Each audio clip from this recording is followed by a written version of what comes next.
Biden blasts Trump for mocking face masks. Joe Biden called President Donald Trump an absolute fool on Tuesday for sharing a tweet that mocked the former vice president for wearing a mask Monday at a Memorial Day ceremony.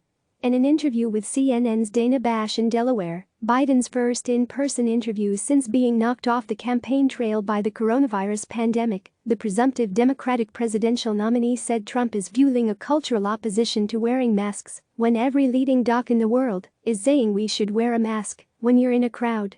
This macho stuff, for a guy, I shouldn't get going, but it costs people's lives.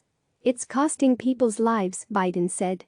Trump's position amounts to stoking deaths, he said. He added, presidents are supposed to lead, not engage in folly, and be falsely masculine. The comment comes as Trump has sought to politicize the wearing of masks during the coronavirus crisis.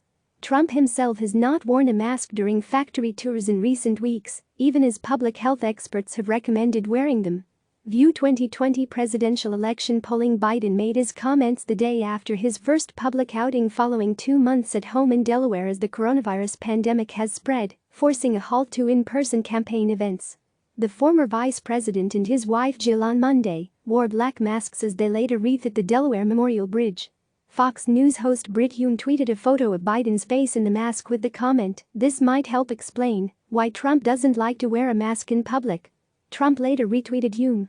Trump has ignited controversy by not wearing masks, including at a Ford factory tour in Michigan last week, saying he'd worn one during a private portion of the visit but took it off for the tour because he didn't want to give the press the pleasure of seeing it, and earlier this month during a trip to a Honeywell factory in Arizona that is manufacturing masks.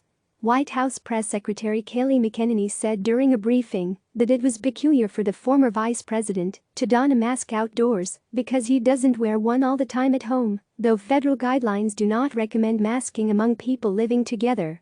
It is a bit peculiar, though, that in his basement, right next to his wife, he's not wearing a mask. But he's wearing one outdoors when he's socially distant. So I think that there was a discrepancy there, McEnany said during Tuesday's White House press briefing. In the interview with CNN, Biden also responded to Trump and his re-election campaign's frequent suggestions that Biden is senile or has lost a step. Asked how he would answer those attacks, Biden said, "Watch me. Look, talk about a guy who's missing a step," he said of Trump. "He's missing something, man."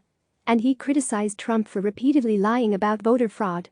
Trump in recent weeks has railed against the use of mail-in ballots, which some states are seeking to use in increased numbers amid the coronavirus crisis. On Tuesday, the president tweeted in response to California pushing to expand voting by mail, "There is no way, that mail-in ballots will be anything less than substantially fraudulent. Mailboxes will be robbed, ballots will be forged, and even illegally printed out and fraudulently signed." Biden noted that Trump himself has voted by mail in Florida. "This is a guy that sits in the Oval Office, throws off his absentee mail-in ballot, and sends it to Florida to vote in the primary. Now why is that not something that is susceptible to fraud?" Biden said. "There's no evidence at all of widespread voter fraud associated with mail-in ballots," Biden said. Biden's campaign on Tuesday said it had hired Rachana Desai Martin as its national director for voter protection, a move that comes ahead of what's likely to be a fight over voting methods and access as Trump turns the Republican Party, which in some states has sought expanded vote-by-mail options, against allowing votes be cast by mail. Biden also addressed the controversy over his comments in an interview with Charlamagne Tha God, an African-American host of the popular nationally syndicated morning radio show The Breakfast Club, that if black voters have a problem figuring out whether you're for me or Trump, then you ain't black.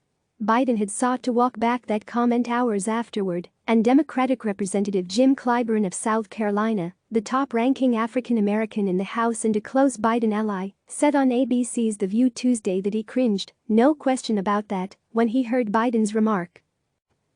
"First of all, it was a mistake, number one. And I was smiling when he asked me the question. I shouldn't have been such a wise guy with him. He was being a wise guy and I responded," Biden told Bash. He said he has never once taken the African-American community for granted, and that I've got to make it clear why I think I deserve their look. Biden said he was never going to stoop to where Trump is, and that the president says so many outrageous things. He said he noted to a friend who is a prominent African American recently that Trump, who has fueled baseless Obamagate conspiracy theories on Twitter in recent weeks, was attacking former President Barack Obama. I said, "Why is he going after Barack?" He said, "Because it stirs up his base." Barack is a black man, Biden said. But he also said some Democrats who have urged Biden to stop apologizing for gaffes like the one on the Breakfast Club given Trump's history of racist actions are wrong. When I say something that is understandably in retrospect offensive to someone, and legitimately offensive, making it look like I take them for granted, I should apologize, Biden said. Biden also addressed his search for a running mate, saying his vice presidential search committee has interviewed a lot of the people under consideration to be his potential running mate.